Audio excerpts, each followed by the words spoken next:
Hola! Welcome home to You Are the Compass with your producer and host, Jessie Clayton.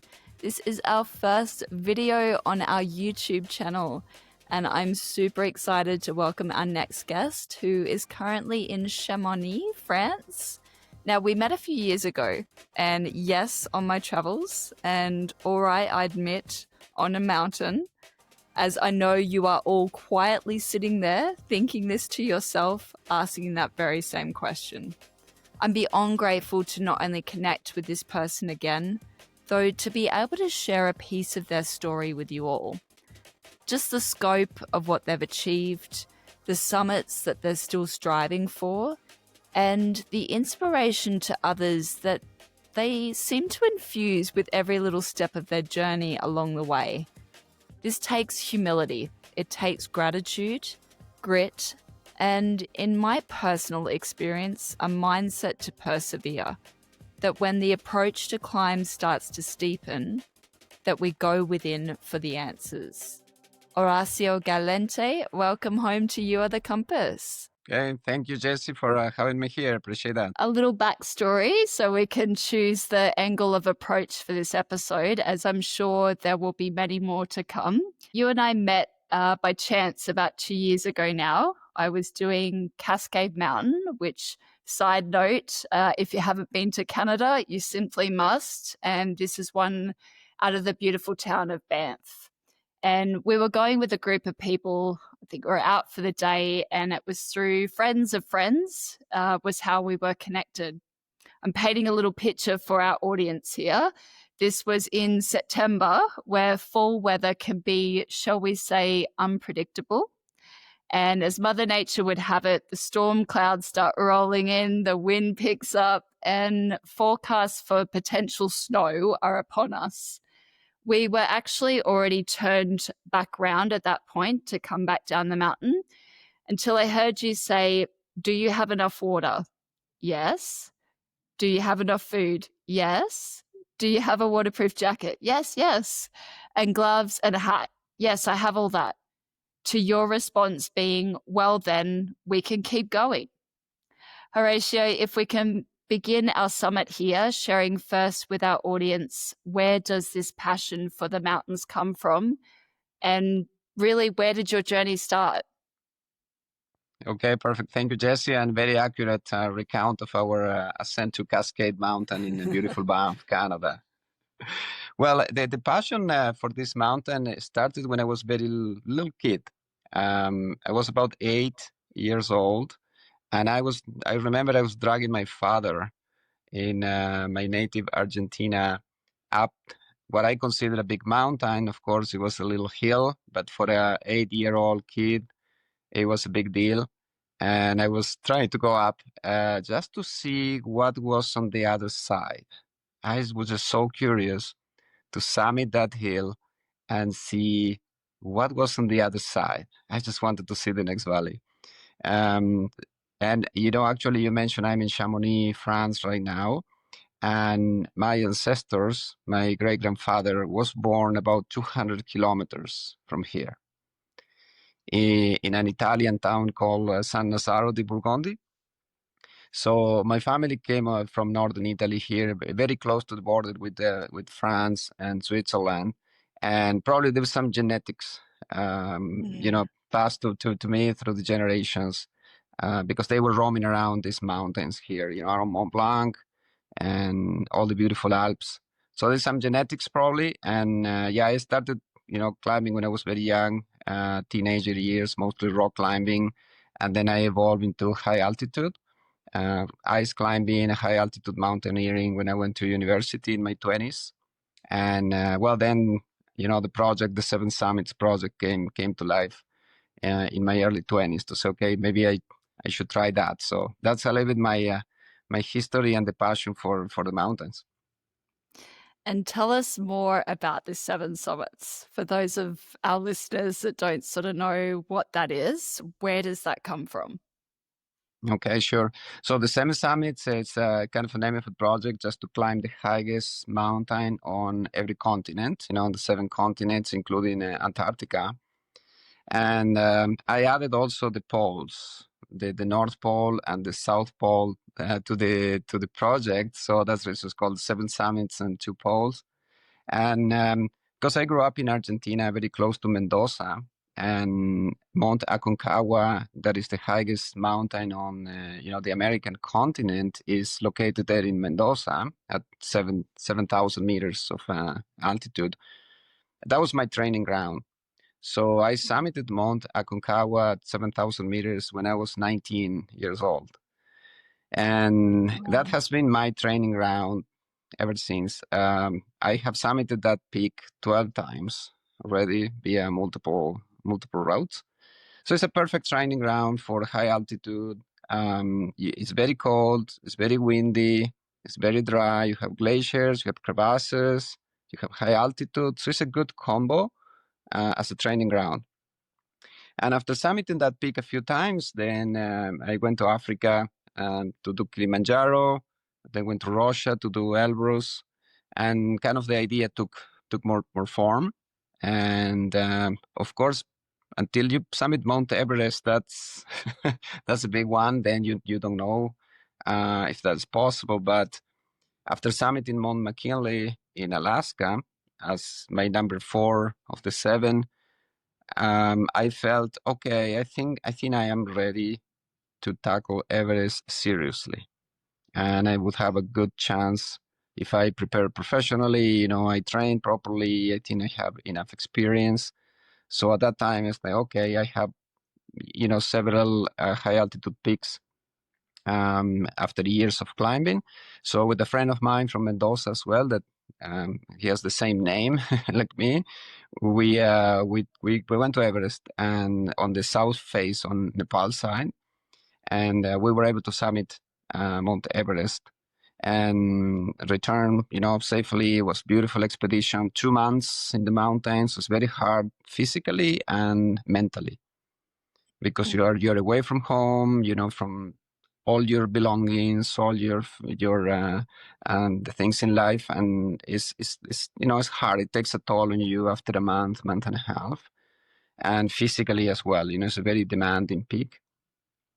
But after returning from Everest, so well, okay, I think I can finish the project. I was looking for a sponsorship and was able to get a few sponsors to assist me with Mount Vinson in Antarctica, which is a very difficult place to reach in Antarctica. And then I combined that with the South Pole. And in between Everest and Carstens, which was my summit number 5 in Papua New Guinea, I was able to go to the North Pole, and I ran a full marathon there. That was very cold, very, very cold. But anyway, it was a fantastic experience. We were I believe 28 runners from around the world, and we were guarded by Russian guards with heavy, weapons there to protect us against the polar bears, because you're running there in the middle of nowhere, and there's a real risk of encountering a bear roaming around. So amazing experience. And then went to Papua New Guinea, which is a very unique experience because they live like in the Stone Age. I had to go about 100 kilometers on the jungle, walking, in swampy terrain, a lot of rain, just to reach base camp of the Carstens Pyramid, which is rock climbing. It's a wall, and there is a Tyrolean traverse, about 5,000 meters. You need to hang up there. It's a bit dangerous. But, summited Carstens Pyramid was number 6.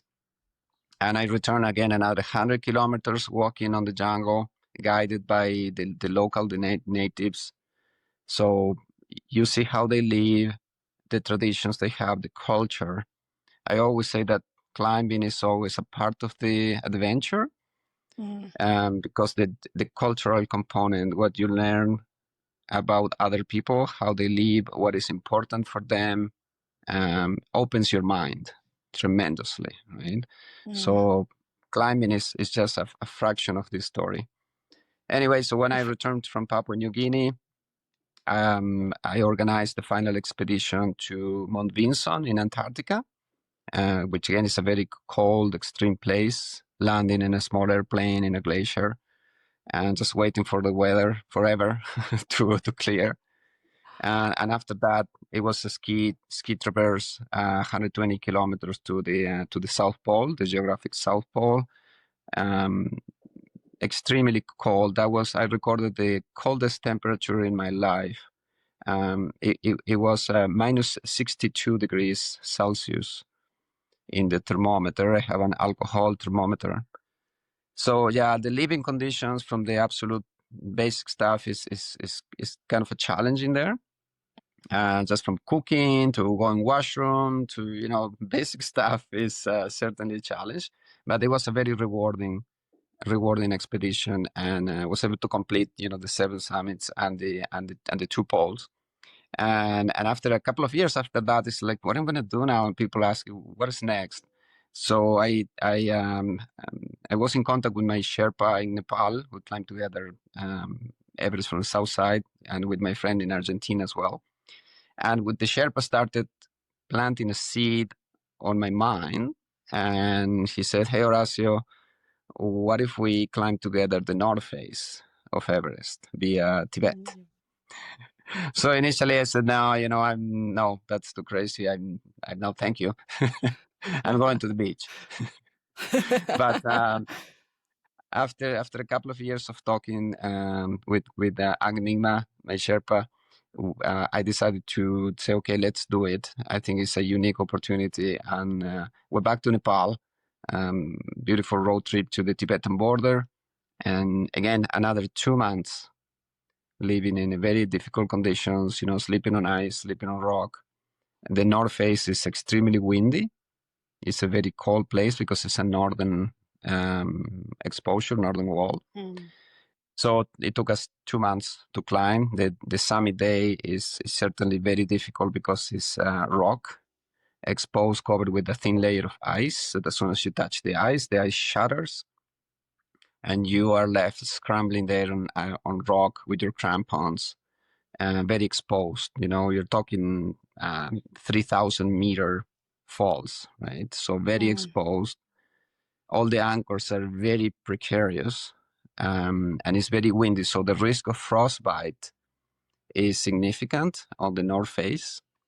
But I was able to, climb to 8,200 meters, sleep for a few hours, and climb during the night, summited at 7 a.m.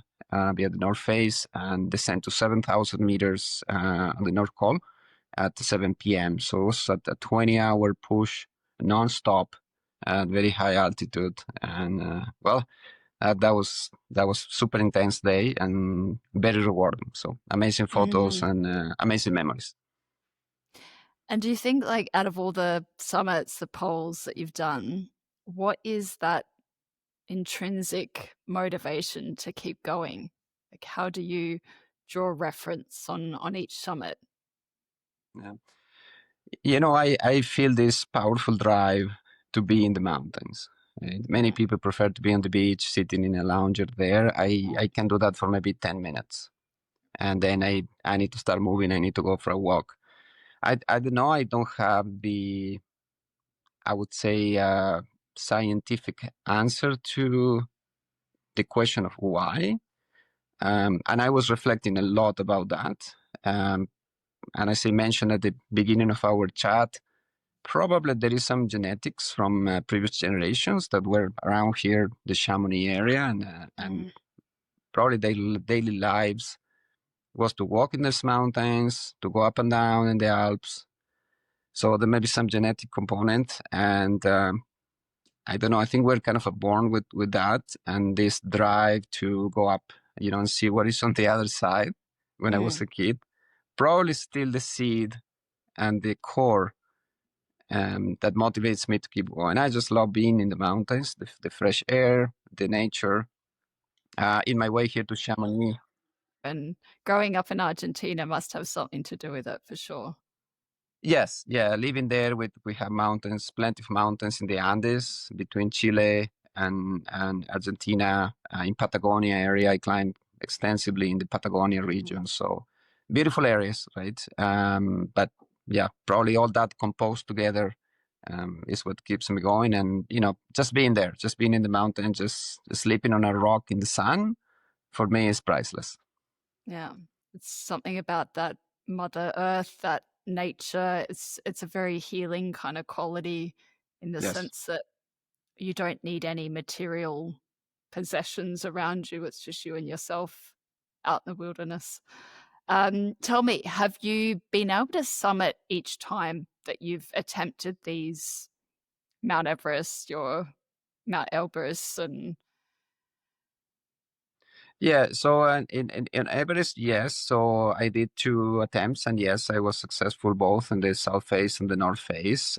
Again, very careful preparations, right? A lot of training, a lot of equipment testing, a lot of experience before going there. Remember, these were not my first summit.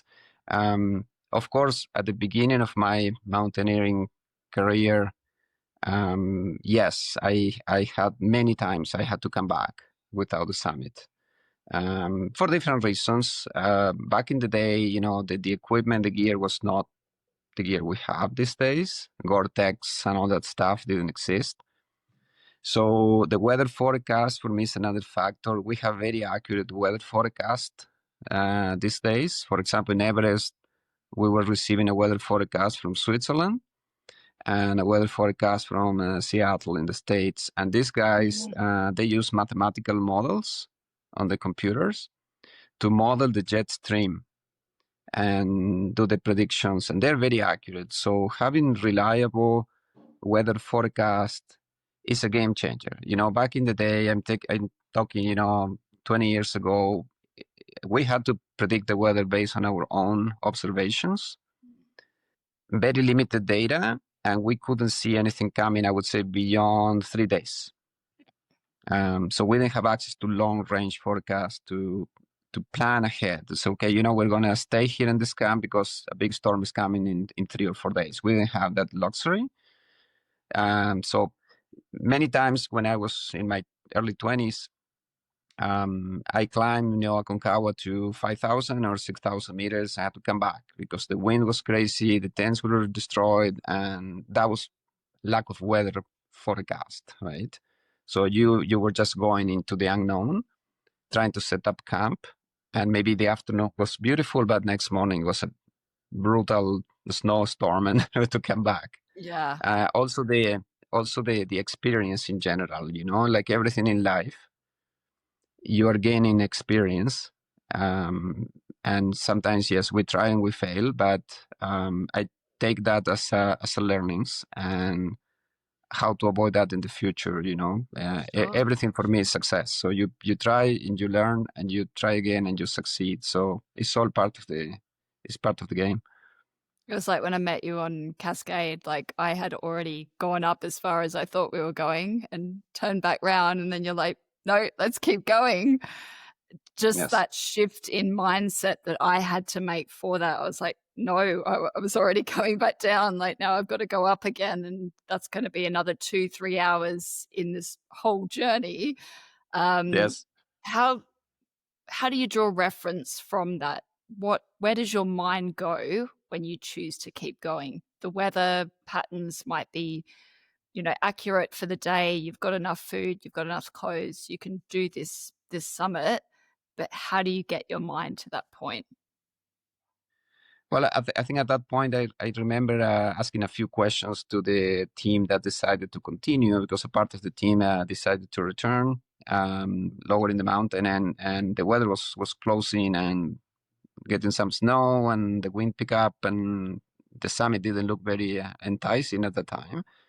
But you may recall, okay, do we have the basics here, right? Do we have enough water? Do we have enough food? Do we have enough clothing? And also the question is, do we have headlamps? Because I was assessing the pace we were moving, and I don't know if you recall, so we're going to be descending in darkness. So it's like, okay, do we have headlamps here? Because that's a critical element. Without Yeah. headlamps, then we need to turn around. So the answer was yes to everything. We have water, we have food, we have gear, and we had headlamps. then we're not too far away from the summit, probably a couple of hours. So moving slowly, we can make it and take our time. If the night comes, so be it. We turn on our headlamps, and the basic philosophy of just put one foot in front of the other, which is very applicable in life. Sometimes we face challenges at work, or in life in general. Life throws curveballs many times, and at that time I go back to the basic principle. You know what? Take it easy, one step at a time. We're going to resolve the next problem, and then we'll think about the next one. It's like running the Ultra Trail du Mont Blanc here. Is just go to the next station and climb the next peak. Because if you think at the very end, it's 177 kilometers, it's 106 miles. I never start this race or the climb with the summit in my mind. My next goal is just to reach base camp or to reach the next station, and divide the big goal in smaller achievable pieces. I think it's a philosophy I have applied in not only mountaineering or ultra running, but in life in general, particularly when you face difficult situations that sometimes we are overwhelmed with those situations because they look like a Mount Everest, and you are not going to the summit overnight. So cultivate your patience and take a breather, grab a tea, sit down, think, and just plan for the next step. And I think it's a philosophy that it helps in achieving the major goal. I think that it helps in every facet of life. Someone once told me a couple of years ago, you just have to see the next 6 steps in front. And that doesn't mean if it's on a mountain, if it's at your job, it's a relationship, whatever it may be, just what's here in front of you now and what information do you have to make your next decision. That's so true. And I think, there's a definite correlation between mountaineers, between runners, between ultramarathon runners, really high achievers at work. They're not looking at where they're going to be in 6 years or, when they're going to get to the end of the summit with a cool photo at the end. They're looking at what's in front of them now and what do they need to do to get them there. I think I told you I did a city to surf little run the other week, and Yes. I'd never done any like training for running. 6 kilometers was like the longest I'd ever ran all in one go. Okay. And I went and did this run. It was 14 kilometers. There's people everywhere, like 90,000 people signed up for this event. So you've got to mitigate that. You've got to run in and out of people, all whilst, still maintaining your breathing and everything. And I said to myself, if I could just do it under 2 hours, I'd be happy with that. I've got my music charged up. My phone's battery's full. And I ended up making it in like an hour 33, a couple of minutes slower than what someone had done that was going out and training pretty much every week for it. And I just think it shows testament to what your mind can do. More so than your fitness, I guess. Absolutely. At some point, your mind takes over the body, and the mind is what keeps going, not only in ultra running or in mountaineering, high altitude mountaineering, just in life in general. So I think that's, we can draw many correlations between endurance activities and life. And particularly those moments are very challenging. It's like when you feel exhausted in ultra running, you want to quit. My philosophy was, before quitting, sit for 10 or 15 minutes, or maybe 20 if you have the time. Typically, you reset your mind and you reset your body and look for something that gives you a little bit of a boost. Like, could be a song, could be some music that you play that song that, okay, I'm going to play this song. Typically, that song will give me a mental boost, or eat something that you like, or just stop and rest. And that's applicable in life. Some days that we're overwhelmed and it's like, I'm going to take this afternoon just to do nothing and just take a little bit of time and take time for myself and go try to go and sleep. And tomorrow's going to be a better day. So I think we need to apply those principles to life in general, because I think we all do these things, whatever it is our passions. But this is a parallel. This is not my job. This is my hobby. I'm a civil engineer, so that's my like a day job, and all this is although I try to do it professionally and well prepared and well trained, and I have my 10 fingers and my 10 toes, which is a testament that It's a I'm big thing. yes. But yeah, I think we need to apply those principles to life as well, and will help in our um, general well-being, physical and mental, just to go through life. So that's the reason I keep doing this. It's such a fuel. I would say it's a fuel for my life. Do you find that gives inspiration out to the community by what you do? Yes, it's very interesting, because when I do my training in the mountains, sometimes I just go up and down the same peak, 4 or 5 times, and you cross path with other hikers or so, and they see you going up and down and up and down. And typically, maybe they take a full day to go up and one down, and I'm doing that like 5 times. So people start stopping you and say, "Why were you doing this?" And what's your name? And do you have a website? And it's like things like that. And many times I have encountered a few weekends after the first quick chat there for 2 minutes when we cross path, people telling me, you know what, I started biking more often, or I'm going for more walks with my dog, or I started jogging.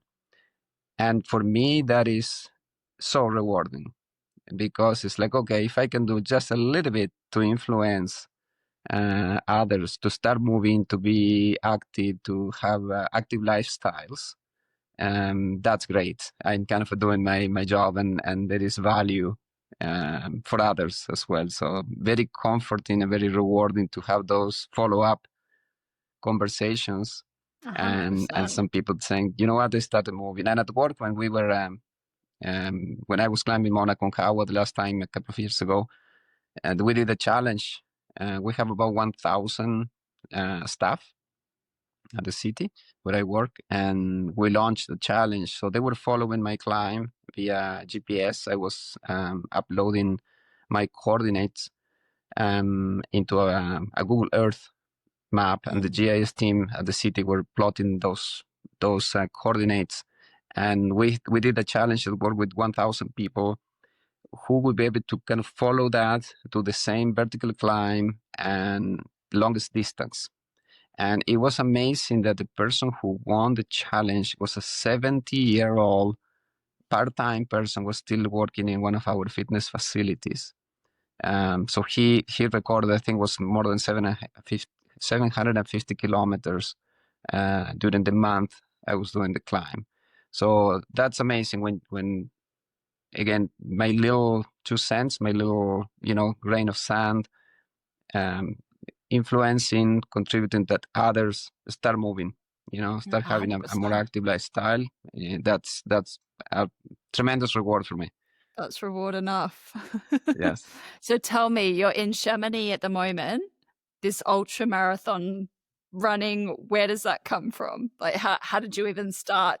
Did you start off with Yes. half a marathon and keep going, or? Yeah. So the running always was part of my base training, right? My philosophy always has been, as long as your legs keep moving, you come back home from the big mountains. On Everest or on K2 or in McKinley or Aconcagua, you see many climbers totally exhausted. And what keeps you alive is moving your legs, because even slowly, but if you can move, then you descend and you go back to your tent at base camp, and then you come back home. So keep moving is super critical. So I was always been running all my life as a base training for the mountains, right? To keep aerobic training going. So after completed the 7 summits and to post project, I switched more into ultra running. The ability, I would say, to go faster and lighter to the summits. Okay. And again, keep up with my training. So the thing evolved. I started running about 10 years ago, more like ultramarathon, longer distance, 100 kilometers, 100 miles, to a point that I was able to qualify for the Mount Everest, I will call it, of ultra running, which is here in Chamonix, what is called the UTMB, or Ultra Trail du Mont Blanc, which is a 177-kilometer race around Mont Blanc. You start here in Chamonix, France, where I am right now, and you cross to Italy, and then you cross to Switzerland, and you go back to Chamonix, France. So it's a full loop around the Mont Blanc Massif. There is a time limit of 46 hours. So it's 2 nights without sleeping. And the total elevation gain is 10,000 meters or 33,000 feet. Elevation gain and loss cumulative. So you go over 11 mountains, Wow. crossing from France to Italy, Switzerland, and France. Very demanding.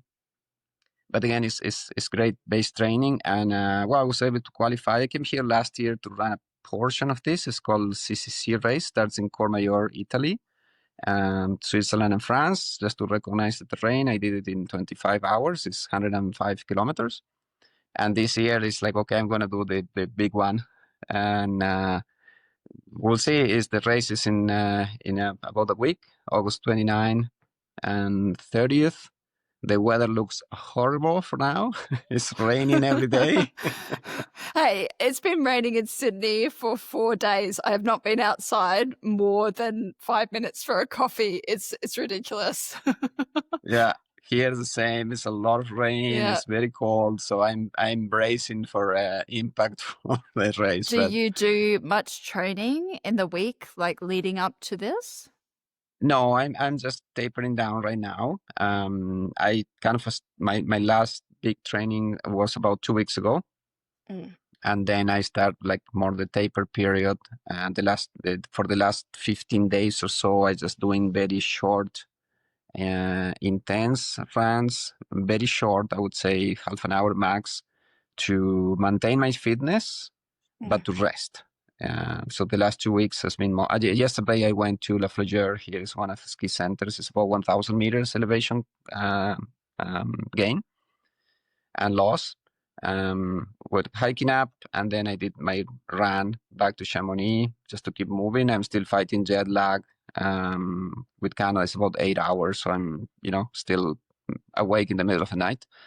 So trying to resettle here and just trying to rest and eat well and just go for walks and keep moving, but mostly resting, because in 1 week, Friday the 29th, a week and a day, that is the launch of the Ultra Trail du Mont Blanc, and it's going to be intense. I was awake for sure for 1 night in many of my climbs, but 2 nights without sleeping, this will be the first in my life, so we'll see how that goes. Yeah. And you keep moving the whole time, or you take a rest, or what happens? Well, that is up to each runner is different. There are about 2,500 runners from around the world. Wow. And again, you need to qualify. This is a very extensive process. Takes about 3 years to be able to be here. But it depends. The clock keeps ticking. So my plan is to have 2 power naps of 15 minutes each. At kilometer 100. I'm going to try to do a 15-minute nap, and then at kilometer 140 or 150, another 15-minute nap. They give you here, the organizer, they give you a little sign with your bib, and it says, "I'm sleeping." So if you're in the trail and you're totally exhausted, you want to have a power nap, you put that little sign. So and you look for a rock or something and you curl there and, have a nap. So if other runners come running by you, Yeah. they see that little sign, I'm sleeping. So you're not dead. You're just sleeping a little bit in the trail there. Well, we hope not, right? Jeez. Yeah. Yeah. So that's the Um, plan. that's my plan. Is depending how's my timing and the conditions. Again, it's looking a lot of rain, which adds an extra level of complexity because of the Mm. mandatory gear we need to carry. They will be activating a special kit that is called winter gear kit with additional layers. Like a rain, like a poncho, Mm. rain gear, additional layers like additional fleece because it's winter conditions in the high passes. It's snowing right now. So they probably will activate that special winter kit to carry. It's mandatory to carry that. There are random checks along the 106-mile course. So you need to carry everything in your little backpack. Mm. So additional weight. So yeah, I'm How much does that mentally. backpack weigh? It's about, I would say, with total gear and water and fluids, electrolytes, and I usually liquid fuel, so carbohydrates Mm-hmm. and proteins and amino acids in my bladder. Probably it's going to be around 8 kilos. Ooh. Yeah, so it's Yeah. it's relatively heavy to carry along the course, Yeah. but you need to be autonomous in the mountains. There are the stations about 15 kilometers and where you can replenish your electrolytes, water, food, Okay. shelter. So every 15K, you have an emergency station there, and you can, and a timing control. So you need to pass multiple cutoff time points just to keep going. So it's certainly demanding, and the terrain now is very slippery, I would say, because of the rain. So I'm using poles, of course, and special traction in my runners for this type of terrain. So Do you quite a have a shoe preparation. recommendation there? A running shoe recommendation? Yes, I'm gonna run with HOKA's Speed Goat 5 or HOKA Speed Go 6 for different traction. But yeah, the HOKA brand and the Speed Goat model is my favorite for this type of ultra trail. Mm. Mm. Would you say overall? I'm looking for a new shoe recommendation. That's why I'm asking. Yes, yeah, I think for ultra trail, if you are not in asphalt, in the Mm. city, because the traction that you have on the bottom of the runner is perfect for ultra trail. Slippery rocks, difficult terrain, rocky mix of sometimes you go through mud. So yeah, Oka Speed Goat is a good one to test. Nice. And tell me, Horatio, like what's next after UTMB? It's 2 days. What have you got on the horizon for ultra Yeah, marathons or summits? yeah. I So hear maybe. yeah, I am so focused into this objective now. I've been really training for almost 3 years to be able to qualify and get enough points to be here in Chamonix.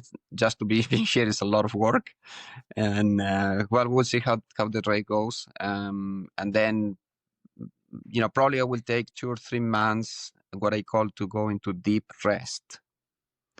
I need to allow my body to really recover from the last 2 years have been really intense. So I feel the need to take a little bit of a break.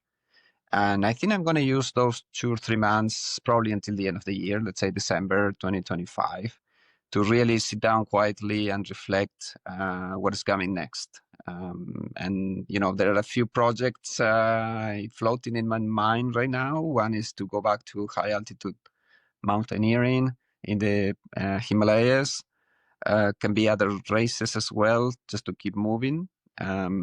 So undecided yet what path to take, but I think I'm going to take those couple of months, 2 or 3 months until the end of the year to figure out, the path ahead for the next 2 or 3 years. I always need an objective, Mm. and that keeps me going. So defining again my north star, as I call it, and then start breaking the big objective into steps and small chunks and planning ahead. That keeps me moving. I like that circling background. And if you could give our listeners any sort of tips or tricks how they get started in this, like if you've got someone in South America or someone in Australia, someone in North America wanting to start with mountaineering or wanting to go and venture out on the trails into ultra marathons, I know it's been in the back of my mind, where would Mhm. you recommend they start? Well, I slow and small. Like just set an objective that is achievable. That you want to build a small success. It's like you don't want to run a full marathon without training, because then your legs will be so sore, and it will be not a good experience. But if you go for a 5 kilometer run, okay, and slowly, and maybe start walking and start biking, do some cross training, just being more active. I would say that depending the level of fitness and your base level. Everybody's different, right? Some people are walking a lot, maybe start jogging. And depending what is your target, some people are like, oh, so well, I want to do some hiking in the local mountains. Look for something that is within your means, and try and be well prepared. Make sure you have a backpack that fits your style, and some hiking poles, some good shoes for whatever you do, hiking or running, and set up an objective that is, I would say, realistic. Many people want to go and climb Mount Everest, without climbing other peaks, and typically that doesn't end very well. So start small, build some success, some that builds momentum, right? Just okay, I did it, I reached the summit. I'm gonna go for something a little bit higher. Maybe next weekend or in 2 weeks, I'm gonna go for some walks or some jogs or some bikes, and okay, I want to build my endurance a little bit more. It takes time. Be patient, because what we're talking here is endurance. We're not running 100 meters sprint, right? We're not doing that. This is a lot of mental and physical preparations, a lot of visualization. You visualize yourself, in the mountains or in the summit, and be patient. One thing I learned from the Tibetan monks in my time in Tibet was really to be patient, and adapt to Mother Nature, adapt to the weather. I was waiting to attack the summit of Everest for 9 full days. 9 days. That was terrible, because my mind was going crazy, and I had to learn how to control my thoughts, and okay, be patient. So patience, and if you put that at a different scale, like a person that wants to start doing something, the same principle applies. Just be patient. Yes, your legs may be sore for a few days, but then if you keep doing it, your legs will be less sore. And if you keep doing that, then you extend your distance, and you will be fine. You won't have any lactic acid in your legs. And then it becomes more like a need. You will feel the need to do that. You will feel the need to go on for a walk, to go for a bike ride. The chemicals in the brain start kicking in, right? And then you're hooked into that, and then you need to do that, and it feels great. I mean, you go for a long run or so, a jog, and come back, have a shower, you feel great.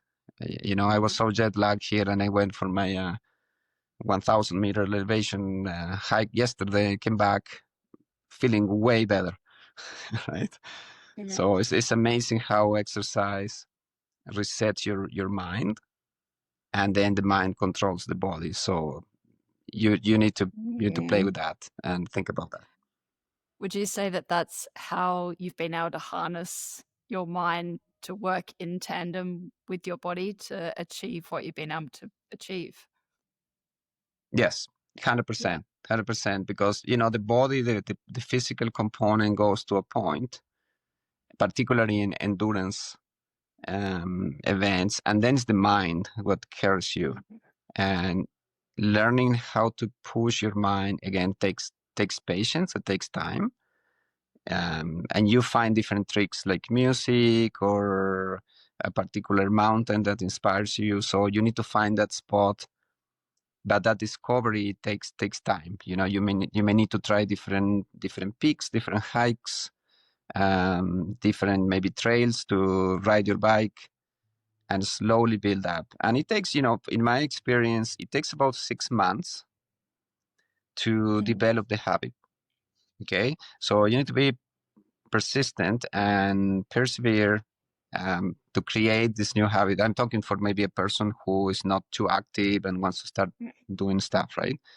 The first 6 months are tough. And as long as you are aware of that and you keep going, if you cross the barrier of 6 months, then becomes more like, okay, I need this. I feel the need to go for my jog, for my run, do another hike. So I think perseverance is critical just to build the habit. And then once you are there into that goes for life. I love that. So I think we'll wrap it up there because I think you need to get some rest and get into UTMB mode for next Friday. Can our listeners reach out and follow you for a bit of inspiration? Yes, for sure. Absolutely. There is an app called Live Trail. So you can download the app and you can follow runners in Live Trail for sure. Ah, I didn't know this. We'll have to download it. Follow you next Friday. Okay, sounds good. I love that. Thanks for your time, Horacio. I'm sure we'll get you back on for another segment and go from there. Okay, fantastic, Jesse. Thank you so much for the chat. Good luck for next Friday. Awesome. Thank you. Bye-bye. Bye.